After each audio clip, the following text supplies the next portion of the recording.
Europe 1 Soir. 19h, 21h, Pierre de Villeneuve. Place au débat avec mes camarades du soir. Bonsoir Gilles-William Goldnadel. Bonsoir. Bonsoir Jules Torres. Bonsoir Pierre. Journaliste politique au Journal du Dimanche. Et bonsoir à vous, Éléonore Carrois. Bonsoir. Merci d'être avec nous. Vous êtes député EPR des Français de l'étranger. Votre circonscription, c'est l'Amérique latine et les Caraïbes. Je précise que vous êtes également avocate en droit international, donc vous connaissez bien tous ces sujets. Trump, les clandestins, le Mexique, 42 décrets, en commençant justement par celui sur l'immigration. Ça vous inspire quoi ? Il a commencé fort. Il a commencé fort de manière très provocatrice. Il a commencé avec un... Provocatrice. Il a été au bout de la logique de ce qu'il avait incarné pendant la campagne. Et maintenant, il prend des décrets. Il prend des décrets et des décisions. Il a des mots très forts sur le Panama, sur le Groenland, sur le Golfe du Mexique. Des mots qui vont pas lui apporter l'amitié des pays latino-américains. Et qui doivent nous inquiéter, nous interpeller en Europe et en France en particulier. Pardonnez-moi cette question, j'allais dire pas très politiquement correcte. Est-ce que c'est important pour lui d'avoir l'amitié des pays latino-américains, comme vous dites ? L'amitié, peut-être pas, mais en tout cas, une chose est sûre, c'est que les produits américains sont vendus dans les Amériques, c'est que ce sont des marchés, donc, pour les industries. Il peut perdre des marchés, donc là, on rentre dans le concret. Il peut aussi perdre des alliés, et puis même pour l'industrie américaine. Vous savez, il y a ce phénomène du nearshoring, ce qui veut dire que grâce à des conventions qui exemptent de droits de douane, il y a beaucoup de pièces détachées, notamment, qui sont produites au Mexique, au Canada, pour l'industrie, par exemple, automobile américaine. Aujourd'hui, avec cette guerre commerciale qu'il entend déclencher, avec cette remise en cause du libre-échange avec ses partenaires de toujours, il peut aussi affecter le marché américain. Mais c'est-à-dire que le Mexique peut se rebeller en gros, est-ce que c'est pas le pot de terre par rapport au pot de fer ? Est-ce qu'à un moment donné, ils ont les armes, j'allais dire diplomatiques nécessaires et utiles pour contrer Donald Trump ? C'est sûr que c'est sûr que le rapport de force est ce qu'il est, et je veux dire, ça ne surprend personne. Maintenant, de se mettre à dos tout un continent, de se mettre à dos des partenaires, ça peut être risqué. Je dis pas que c'est ce qui s'est passé hier, mais je dis juste que vous réagissiez à ce terme provocateur. Oui, non, je pense qu'il a pas mâché ses mots. Dans les deux sens, oui, c'est pour ça. Provocateur. Comment dirais-je, positif ou négatif? Pour le coup, peut-être que c'était pas le bon terme, mais je pense que c'était des propos très sérieux et des propos qui, dits de manière très caricaturale, expansive, très colorée, doivent quand même nous interpeller, et on peut pas se dire Trump, on l'a déjà vu, on sait ce que c'est, finalement il va pas faire ce qu'il dit. Non, il peut le faire. Jules Torres. Non, justement, il fait toujours ce qu'il fait, et la question qu'on peut se poser, c'est qu'on voit très bien que là, le sujet pour Donald Trump, c'est la question de la Chine, c'est la question de la Russie. Il tourne complètement la page du continent européen. Il en a quasiment que faire de ce que dit aujourd'hui à Davos Ursula von der Leyen. Donc je vois pas bien comment les Sud-Américains, les pays d'Amérique latine que vous représentez, ou enfin en tout cas où vous êtes élus, pourraient ne pas être une victime de ce que Trump veut faire, parce qu'il veut faire beaucoup de choses au détriment des Brésiliens, des Argentins et des Mexicains, par exemple. Vous avez raison sur le rapport de force. Encore une fois, je vais pas vous dire le contraire, et je tiens à préciser, moi je suis députée française, donc je représente les Français qui sont établis en Amérique latine et dans les Caraïbes. Mais il se trouve que je connais bien la région, parce qu'effectivement, dans ma circonscription, il y a le Mexique, il y a le Panama, il y a tous ces pays qui aujourd'hui se retrouvent dans un rapport très compliqué avec Donald Trump. Encore une fois, Donald Trump est élu aussi en grande partie grâce au vote latino, qui était un vote historiquement démocrate, et qui, parce que Donald Trump leur promettait d'agir notamment sur le Venezuela, d'agir sur Cuba, de prendre un certain nombre de mesures, se sont aussi tournés vers Donald Trump. Or, on voit que Nicolás Maduro a, pour la 3e fois, entamé un mandat présidentiel, alors même qu'il avait perdu l'élection au Venezuela. Certains parlent même de coup d'État. Donald Trump a fait un tweet, et voilà. Donc je pense qu'il peut aussi décevoir, et que c'est très difficile de faire abstraction de l'Amérique latine dans son ensemble, même lorsque l'on est une superpuissance comme les États-Unis. Éléonore Carrois, on parle beaucoup de narcotrafic en France, aux États-Unis. Là, c'est la guerre contre les cartels mexicains. Aujourd'hui, on parle, et Bruno Retailleau parle de mexicanisation du pays. Est-ce que, tout simplement, on devrait s'inspirer de la politique de Trump pour la faire en France ? Alors déjà, moi, je tiens à dire que ce terme de mexicanisation, c'est un irritant diplomatique. Les Mexicains ne le supportent pas. Et puis, je pense qu'au-delà de ça, ça ne correspond pas du tout à la réalité. La réalité au Mexique, parce que on est sur des taux d'homicide qui sont absolument pas comparables avec ce qui se passe au Mexique. On est sur des cartels qui contrôlent. Non plus. Oui, mais même si on fait des ratios, même rapporté à la population, ça n'a rien à voir. On est sur du x10, voire du x100 en fonction des régions. On a des régions du Mexique dans lesquelles on a des véritables guerres de cartels. Bruno Retailleau a fait une erreur en prononçant ce mot-là ? Moi, en tout cas, ce terme-là, je ne le reprends absolument pas à mon compte et je le dénonce parce que je pense qu'il faut. Mais en fait, si on l'utilise, ça veut dire qu'elle a marqué les esprits. Oui, mais c'est pas parce que vous marquez les esprits, que vous faites de la com, que vous dites quelque chose qui est censé. Moi, je pense que mal nommer les choses, c'est un terme qui n'est pas juste. Absolument, voilà. Et je tiens à le dire. Après, le ministre de l'Intérieur s'est surtout référé à cette situation qui existe, qui est réelle aujourd'hui dans notre pays, qui est la montée en puissance de ces cartels et le fait qu'il faut les prendre très sérieusement et s'y attaquer. Vous disiez dans le rappel des titres qu'on a une baisse de la criminalité qui est liée à ces cartels depuis l'an dernier. On voit que les mesures qui sont mises en place marchent, mais pour autant, il ne faut pas s'endormir sur ce sujet qui est un véritable problème. Maintenant, la politique aux États-Unis, c'est pas forcément une source d'inspiration. Vous savez, parce qu'il y a par exemple le fentanyl qui est extrêmement présent aux États-Unis avec des décès qui se multiplient parce qu'on voit qu'il y a des milliards qui ont été investis dans la lutte contre le narcotrafic, que ce soit en coopération avec les pays d'Amérique latine, comme par exemple la Colombie avec le fameux Plan Colombia, qui ont été des échecs à bien des égards. Alors ça a peut-être permis d'endiguer un peu le phénomène, mais ça a clairement pas été une réussite. Moi, je pense qu'on a des problématiques qui sont différentes, même si c'est véritablement un sujet global. Les méthodes américaines ne marcheraient pas en France. Je pense que les méthodes américaines... Vous qui avez en plus étudié à Columbia, je crois, donc vous connaissez bien les... Alors après, je suis pas du tout une spécialiste du narcotrafic, je veux pas... Non, mais vous êtes avocate en droit international. Donc absolument, non, ce que je pense, c'est qu'il faut vraiment pas faire de la communication sur ce sujet, mais vraiment regarder ce qui marche, ce qui a marché à Marseille, ce qui ne marche pas, parce qu'il y a aussi des choses qui ne marchent pas, et répondre avec une réponse coordonnée, européenne. Idem en matière d'immigration, et je pense évidemment au dossier algérien. Idem en matière d'immigration, c'est pas comparable. Vous voyez, on parle du mur que Donald Trump avait commencé à faire construire avec le Mexique. On voit que ça n'a pas marché. Alors là, il a un discours très guerrier, très offensif sur l'immigration. Pour autant, aux États-Unis, le problème migratoire, la question migratoire est totalement différente de la question migratoire en Europe. On va marquer une pause et on vous retrouve dans un instant, Eleanor Carrois, en compagnie de Julie William Goldnadel et de Jules Torres, et bien sûr de Maël Hassani qui va venir nous rappeler l'actualité de ce jour. A tout de suite sur Europe T. Europe 1 Soir.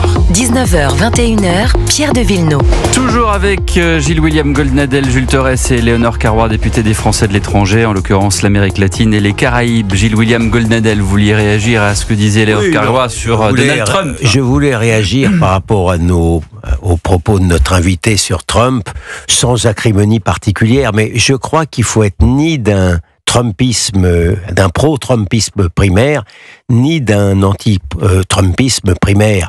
Il faut, moi j'aurais sans doute voté Trump, mais sans excès de passion, mais surtout pour faire du mal au wokisme et aux démocrates d'extrême gauche. Mais très sincèrement, il faut pas prendre ce qu'il dit au pied de la lettre, non, Jules, tu dis qu'il fait tout ce qu'il dit. J'observe il a fait beaucoup de choses, des promesses de 2016. Enfin, j'observe que la Corée du Nord, par exemple, a toujours sa bombe atomique, malgré tout. Mais qu'est-ce qu'on compare là? Pardon, je comprends pas. Pourquoi vous comparez la Corée du Nord? Par rapport au Groenland ou au Panama? Lors de son premier mandat, il voulait enlever à la Corée du Nord la bombe atomique. Très bien. Je constate navré qu'elle l'a toujours. Donc il y a quand même une certaine distance entre le dire et le faire. Il a été ami, puis ennemi, il a appelé Rocketman, ensuite il est allé lui faire des poutous. C'est un argument à Corée ou Non, je veux dire simplement qu'il faut relativiser. Par contre, quand il a voulu sortir de l'accord sur le climat, il est sorti de l'accord sur le climat. Après, on peut en penser ce qu'on veut. Il y a à boire et à manger. Je dis qu'il y a à boire et à manger, et c'est tout ce que je veux dire. Donc, alors maintenant qu'ils ne veuillent pas spécialement faire de plaisir aux Sud-Américains. D'abord, il y a Sud-Américains et Sud-Américains. Je ne suis pas sûr que tous les Argentins qui vont voter pour M. Milei le regardent avec une détestation particulière. Il aimerait peut-être faire plaisir aux Mexicains, mais il aime faire encore plus plaisir au peuple américain qui trouve qu'il y a beaucoup de Mexicains illégaux dans leur pays. Donc, je prône de regarder regardez, malgré tout, Monsieur Trump, même lorsqu'il a un discours un peu irrationnel, avec rationalité. Non, mais moi, je ne suis pas citoyenne américaine et Donald Trump a été élu démocratiquement pour toute une série de raisons. Je parlais de l'Amérique latine parce que vous m'y invitiez, et puis parce que c'est la circonscription dans laquelle habitent les Français que je représente. Mais là où je ne suis pas tout à fait d'accord avec vous, c'est sur le fait que je pense qu'il faut le prendre très au sérieux. Il a un style, je parlais tout à l'heure de provocation, de caricature, il a un style qui n'est pas dans la demi-mesure. Quand il dit drill baby drill, c'est une phrase sur le forage. Oui, sur le forage. Ce sont des mots et pour le coup, moi, sur le sens de ces mots, sur les messages, je suis en total désaccord. Sortir de l'accord de Paris sur le climat, on peut se dire que cet accord n'est pas parfait, mais je pense qu'il faut absolument qu'il y ait un consensus au niveau international sur le réchauffement climatique et sur l'impact de l'activité humaine. Et de toute façon, moi, là, je pense pas à moi, je pense à nos enfants et aux générations futures. Maintenant, ce que dit Donald Trump, on peut être d'accord ou pas d'accord. Mais moi, je suis pas américaine, donc je vais pas me prononcer à la place des Américains. En revanche, en tant que citoyenne européenne, en tant qu'élue française, je dis il faut le prendre au sérieux. Parce que certes, vous disiez, il n'a pas tout fait tout ce qu'il avait dit en 2016, et vous pointez du doigt les limites de l'action politique, et on ne va pas lui jeter la pierre, on sait très bien qu'on ne peut pas faire tout ce qu'on voudrait faire quand on est un responsable politique, mais en revanche, dans ses orientations, qui ne sont clairement pas favorables à l'Europe ni à la France sur le plan commercial et sur toute une série de sujets, et qui, sur le plan international, posent des très sérieux problèmes, comme l'accord de Paris ou l'OMS, moi je prends ça très au sérieux, et je dis ça a des conséquences. Très sincèrement, l'OMS, qui est une sorte de filiale de l'ONU, qui s'est largement disqualifiée, je peux vous le dire. Notamment par les actes de son président.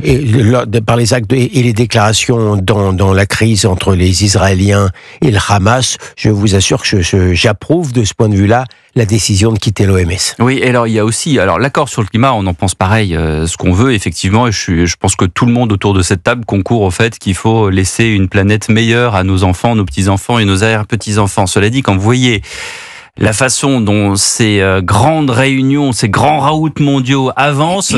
J'avais encore une ministre de l'écologie très très récemment qui est allée à une de ces très très grandes réunions. Je citerai pas laquelle parce que sinon vous allez deviner de quel ministre il s'agissait. Elle m'a dit j'y vais parce qu'il faut tenir le siège. Mais c'est tout. C'est parce qu'il faut s'asseoir et il faut être à la table parce que sinon on dit tiens, la France n'est pas venue.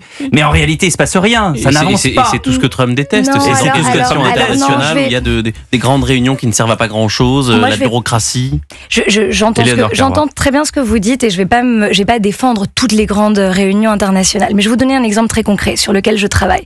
Moi, je travaille sur la ratification du BBNJ, qui est le traité sur la haute mer. Ouais, vous froncez les sourcils parce que vous en avez pas entendu parler, mais c'est un traité qui a été négocié pendant des décennies, qui a été très difficile à signer et qui maintenant doit être ratifié, qui régule en fait les espaces qui n'appartiennent à personne, tout ce qui est la mer au-delà des juridictions nationales, pour faire simple. Oui. Et lorsque l'on c'est là où on retrouve le plastique. Et ce qui est important de ce traité, c'est qu'aujourd'hui, la plus grande pollution, enfin, ce qui capte le plus le carbone, aujourd'hui, c'est quand même les océans. Donc, ça a l'air de rien, ça a l'air d'être une discussion comme ça, qui n'atterrit pas. Mais lorsque l'on aura 60 pays qui ratifieront ce traité, on aura une action concrète sur les océans, sur ce qu'on extrait des océans.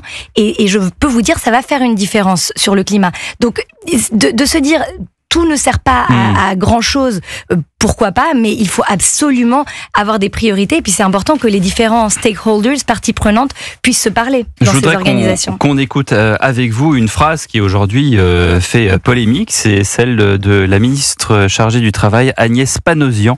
Elle était l'invitée de TF1 ce matin. Le sujet, c'est il faut qu'on arrête de voir les retraités comme un bloc homogène. Les retraités, il y a autant de retraités qu'il y a de salariés. Vous avez identifié quels retraités on pourrait cibler à partir de quel montant de pension ? Ça peut être, ça c'est à discuter. Ça peut être 2 000 euros, ça peut être 2 500. C'est une forme de contribution à l'effort national du financement pour, encore une fois, la dépendance et la branche autonomie. Il ne faut pas écarter cette question pour que l'effort ne porte pas que sur les actifs. Astrid Panosian-Bouvet, ministre du Travail, est-ce qu'elle était en service commandé ce matin ? Est-ce que c'est un peu la position un peu dissimulée du président de la République de faire payer les retraités ? Non, pas du tout. Elle a dit que c'était une opinion personnelle et surtout que c'était un débat qu'elle ouvrait. Et je pense qu'une chose est claire dans ce pays, c'est qu'on ne peut pas avoir de tabou lorsque l'on a un système de protection sociale tel que l'on l'a aujourd'hui en France et que l'on a envie de le maintenir ou en tout cas de ne pas le voir péricliter. Donc vous ne cautionnez pas cette idée ? Moi, je suis contre des nouvelles taxes, je suis contre des nouveaux impôts de manière générale, mais je suis contre aussi qu'on exclue a priori un débat sur qui doit payer.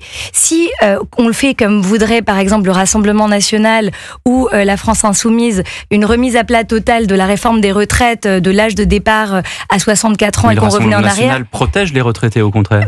Eux souhaitent revenir sur cette réforme des retraites. Et n'explique pas comment ils le financeraient. Lorsque l'on se dit que finalement on peut travailler moins dans notre pays, contrairement à ce que font tous les autres pays de l'Union européenne, de l'OCDE, et qu'on expliquait comment on veut le financer, je suis désolée, mais on est dans un environnement contraint, avec un budget contraint, et il faut regarder quelles sont les sources de financement. Moi, je serais pour qu'on continue de travailler jusqu'à 64 ans, et pas qu'on crée des taxes supplémentaires, si vous demandez mon avis. Moi, je salue quand même le courage d'Astrid Panosyan-Bouvet qui arrive sur un totem d'Emmanuel Macron déjà, parce que depuis maintenant 7 ans, il nous dit que c'est son trésor électoral, qu'on ne faut pas toucher aux retraités. Un totem également parce que aucune personnalité politique n'ose aller sur cette question des retraites alors qu'elle est responsable de l'augmentation de notre dépense publique. On sait que c'est un système qui est plus tenable parce qu'il y a un allongement de la durée de vie, qu'on avait 4 cotisants il y a 50 ans, que maintenant on en a 1,7, que dans 30 ans... On n'a pas rendu le sonore entier, mais avant, elle dit il faut quand même s'intéresser aux entreprises et aux actifs. Il faut et le sujet peut-être c'est qu'elle nous dit peut-être que ça peut être les retraités qui touchent entre 2000 et 2500 euros. On n'est pas un retraité aisé quand on touche 2000 ou 2500 euros. En revanche, peut-être qu'Astrid Panosyan va nous permettre d'arriver à une vraie réflexion sur ces systèmes de retraite par répartition qui, au vu de l'inertie de notre pays, au vu de l'évolution de notre pays, n'est pas tenable. Il faut passer à un autre système, qu'il soit à point, qu'il soit un système mixte, répartition, capitalisation. Les systèmes à points, les systèmes par capitalisation. Nous, on en parle. Les personnalités politiques qui composent notre assemblée sont en total désaccord. Vous parliez du Rassemblement National. Donc du coup, eux n'en parlent pas. Les observateurs en parlent. Et même les Républicains. Éléonore Carrois, sur le système à points et sur le système par capitalisation. Est-ce qu'on pourra changer de système un peu ? Sur la question des retraites, vous avez vu comme ça a cristallisé tout le débat public depuis des mois, comme si c'était le seul sujet dans notre pays. C'est un des sujets majeurs. C'est un sujet majeur, mais à mon sens, dans le sens inverse dans lequel il est présenté. C'est le sujet qui, tous les ans, creuse notre déficit public par moitié. Donc de se dire qu'on peut revenir en arrière alors qu'on a une population vieillissante, qu'on peut travailler moins, qu'on peut s'arrêter de travailler à 60 ans, moi je suis en total désaccord avec ça. Aujourd'hui, il faut trouver des équilibres. Ça vous aura pas échappé, on est dans une assemblée qui est très divisée, avec tailler des dans groupes... la dépense publique surtout. Absolument, ça je vous rejoins complètement sur le fait de tailler dans la dépense publique et moi je ne suis pas favorable, comme je vous le disais tout à l'heure, à créer des nouvelles taxes ou des nouveaux impôts parce qu'on sait quand on les crée, on ne sait pas quand on les supprime. Qui a déjà prévu de trouver 21 milliards d'impôts. Mais surtout, il faut le dire, encore une fois, à ces groupes d'opposition qui veulent revenir purement et simplement sur la réforme des retraites ou sur l'âge de départ à la retraite. Merci beaucoup Éléonore Carrois d'avoir été notre invitée sur Europe 1.